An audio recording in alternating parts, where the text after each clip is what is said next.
और Bharatiya Janata party NDA के लोग मुंगेरी लाल के हसीन सपने देख रहे हैं कि 25 में बिहार में फिर एनडीए सरकार बनाएगी। भूतो न भविष्यतो, काट की हांडी बार बार नहीं चढ़ती। नमस्कार, आप देख रहे हैं न्यूज 4 नेशन। मैं हूं आपके साथ नरोत्तम सिंह। दिल्ली विधानसभा चुनाव परिणाम में यह देखने को मिला कि इंडिया गठबंधन में टूट का खमियाजा आप और कांग्रेस को उठाना पड़ा। अगर दिल्ली विधानसभा चुनाव कांग्रेस और आप एक साथ चुनाव लड़ती तो दिल्ली का परिणाम कुछ और होता। अरविंद केजरीवाल आज सत्ता में होते, भारतीय जनता पार्टी सत्ता से बाहर रहती, लेकिन 48 सीटों के साथ भारतीय जनता पार्टी आज दिल्ली के सत्ता पर काबिज हो गई है। अब बिहार में इसको लेकर चर्चा शुरू हो गया है कि क्या बिहार में भी इंडिया गठबंधन का जो हश्र दिल्ली में हुआ, अगर अलग आरजेडी और कांग्रेस बिहार में चुनाव लड़ेगी तो वही हश्र देखने को मिलेगा। अभी से ही सीट बंटवारे को लेकर राजद और कांग्रेस में रार तेज हो गया है। कांग्रेस पार्टी जहां 70 से कम सीट पर समझौता न करने की बात कह रही है, तो दूसरी ओर आरजेडी की ओर से भी अल्टीमेटम दे दिया गया है कि पिछले बार 2020 विधानसभा चुनाव में कांग्रेस के कारण ही तेजस्वी यादव मुख्यमंत्री नहीं बन पाए थे। भाकपा माले बिहार में महागठबंधन का हिस्सा है और बेहतर प्रदर्शन 2020 विधानसभा चुनाव में किया था। कांग्रेस पार्टी 70 सीट पर चुनाव लड़ी थी, महज 19 सीट ही जीत पाई थी। अब तेजस्वी यादव मुख्यमंत्री न बन पाए थे महागठबंधन में, कांग्रेस पार्टी को इसे जिम्मेदार बताया गया था। लेकिन अब जब दिल्ली विधानसभा चुनाव का परिणाम आया, उसके बाद अब चर्चा तेज है कि क्या कांग्रेस पार्टी और राजद में सीट बंटवारा को लेकर अब जो रार चल रहा था वो समाप्त हो जाएगा।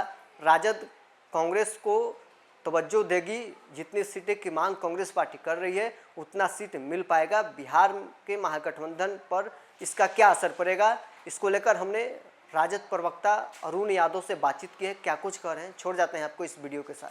दिल्ली विधानसभा चुनाव परिणाम का बिहार के राजनीति पर किसी भी तरह का कोई असर पड़ने वाला नहीं है और भारतीय जनता पार्टी एनडीए के लोग मुंगेरी लाल के हसीन सपने देख रहे हैं कि 25 में बिहार में फिर एनडीए सरकार बनाएगी। भूतो न भविष्यतो, काट की हांडी बार बार नहीं चढ़ती है। बिहार की जनता का एनडीए से, नीतीश सरकार से पूरी तरह मोह भंग हो चुका है। मोह भंग तो 2020 के बिहार विधानसभा चुनाव में ही हो गया था।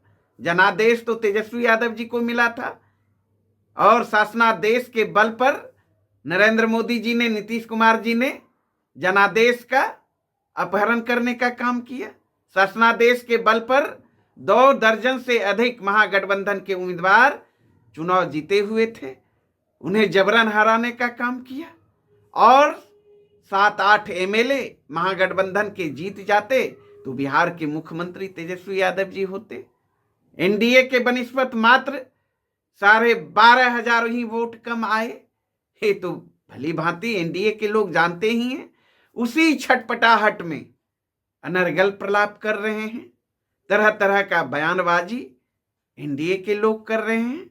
बयानबाजी करिए, लेकिन इस बार एनडीए का सपना पूरा बिहार में होने वाला नहीं है, क्योंकि अब जन सरोकार की राजनीति बिहार की जनता को पसंद है। बहुत हो गया जुमलाबाजी, बहुत चला भावनात्मक मुद्दा, भावनात्मक नारा। अब बिहार में तेजस्वी जी की जन सरोकार की राजनीति चलेगी, मुद्दे की राजनीति चलेगी, रोजगार वाली राजनीति चलेगी, नौकरी वाली राजनीति करेगी। और ये सारी जन सरोकार की राजनीति तो तेजस्वी यादव जी ही करते हैं। इसीलिए तो बिहार की जनता ने तय कर लिया है अब की बार तेजस्वी सरकार।